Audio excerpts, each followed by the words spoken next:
Soundstrap.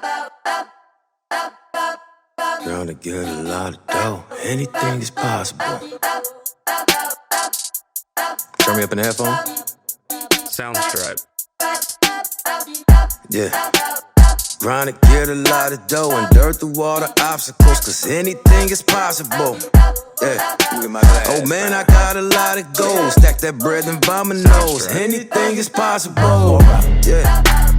Trying to get a lot of dough and dirt through all the obstacles, cause anything is possible. Welcome back to the XandoSports Show. I'm your host, Ricky G. Stanley. And hope everyone is doing very well. I hope you guys are having a grand week. Today is Thursday. Just finished up the first season of Little League Baseball. Not gonna lie, that competitiveness kicked in a little bit in some of the games. In our last game, I think we lost like 8-10 or 9-10.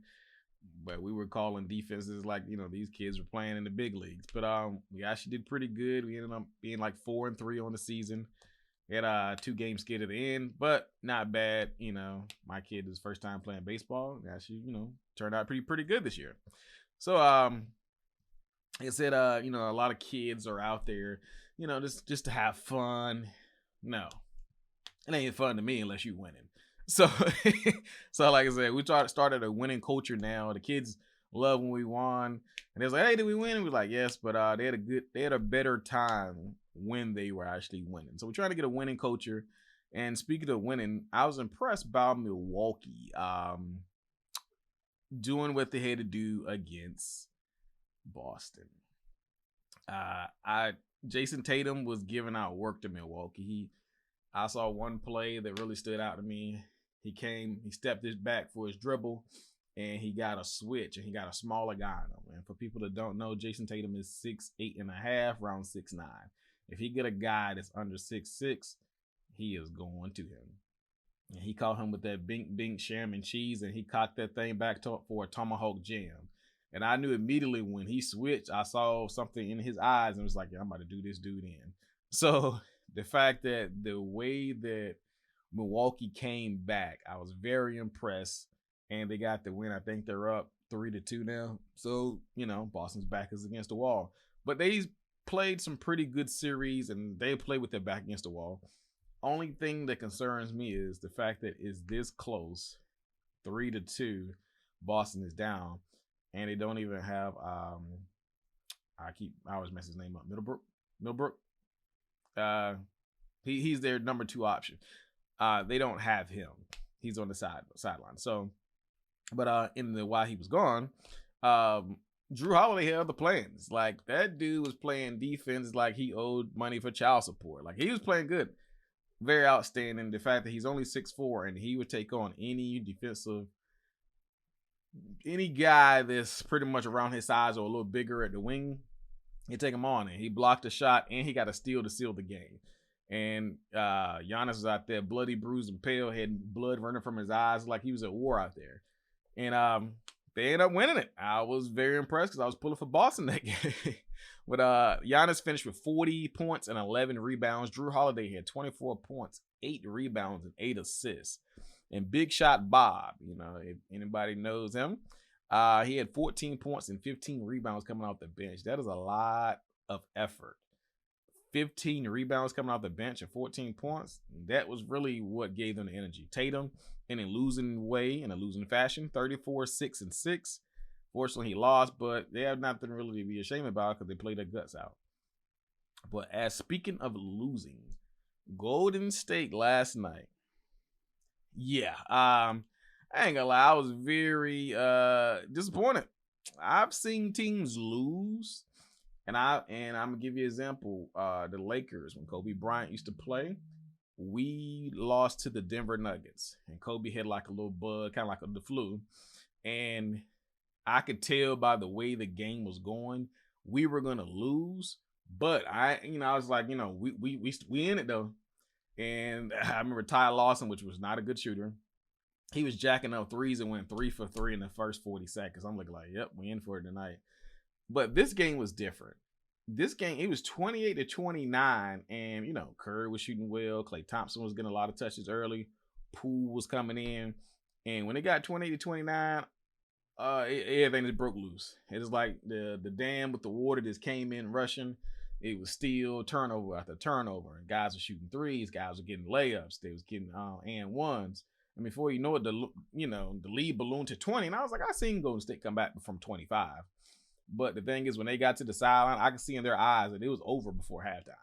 Like, these dudes were like, what happened? And then I didn't really believe it, but they said he said it. But they said before the game, they asked Steph Curry how the game was gonna go, and he was like, "What did they say? Whoop that trick?" Yeah, he got whooped up on. So, like I said, it was like the third quarter. They were already sitting to start us down for Golden State, and at this time, you're almost down by 50. So, like, you don't need to have your guys out there running for nothing. But like I said, everything went wrong. You had turnovers, you had bad shooting, you had bad defense, you had bad body language, and the worst part is. Well, the second worst part, I'll tell you the worst part is the fact that you have all this going wrong. And I know shoot, but there's no reason why if your jumper isn't working, you cannot get to the cup. These dudes weren't like, only person I saw going to the cup was Wiggins. Curry shot after that 28-29 close, in the first quarter, not falling. Klay Thompson, not falling. Wiggins was the only one that was trying to get to the cup. And Poole did a couple times. He got a glass. And after that, I was like, yeah, it's over it. So the second part is the worst part is they beat these guys. They had them up. They were up by at least 50. It was like some JV versus varsity stuff. And Ja Morant didn't play. So that's kind of bad. But hopefully Golden State, they can put it behind them. And, they're going back to the Bay for Game 6. Whether they win or lose, you got to put up a better effort than that. Because stuff like that lingers into the next season. And I know, their head coach is not there, but Mike Brown has been in big games. And he's known for defense. And they didn't show up last night, so he's going to have to get back to the drawing board. To be honest, Mike Brown, if you're listening, take the tape, burn it, get rid of it, and start a new game plan. But as for the rest of the series, you got the Suns that are up 3-2. They've been back and forth. Like I said, the Suns series, I've watched some of it, and some of it I really wasn't that impressed with because I felt like they should have kind of went on ahead and took care of these guys. They're the number one seed, and sometimes win, sometimes you lose. But one that I got a feeling about is the 76ers versus Miami. Traditionally, if I was a betting man, I would say this would be over tonight. But with Golden State losing by 50, anything is possible. So they could extend it to Game 7. Like I said, I think Miami's gonna close it out in 6. Joel Embiid looks like he's ready to go to Cancun. James Harden looks like he's been eating buffets all offseason. So like their body language, like I don't know what happened to James Harden, but I remember he was the most offensive player I had seen in a long time. Like he was dropping 30. No problem, but whenever he gets to the playoffs, he gives out of gas. But the fact that he missed some games and he sat out, I felt like he should have had some juice left.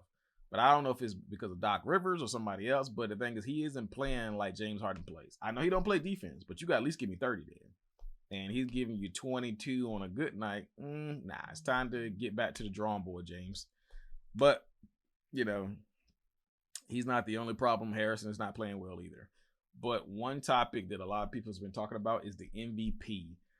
I wanted to bring that up because I didn't mind if Joel Embiid won it. I feel like he had a very good season. He put a lot of time in, with the nonsense with Ben Simmons. But someone else won it. And people were pissed. Nikola Jokic, I think I'm saying his name right. He won the MVP for the back-to-back times. And everybody said, oh, well, the storyline was better for Nikola Jokic. All right, so Porter didn't play this year, and he was a big piece of their offense. Jamal Murray had to sit out this whole season because he tore his ACL in the playoffs. So he didn't have his 2 top players, and he still took his team pretty deep in the playoffs, and they had a very good season. Now, Joel Embiid still has Harris. He had James Harden, for a stint. And he had some other pieces around him, like Steph Curry's little brother. Like, he had some pieces around him. I feel like he had more pieces that could actually play on a consistent basis than the Nuggets had. So, I don't, like I said, Embiid, could he have won it? Yes. But, Jokic, he did earn it.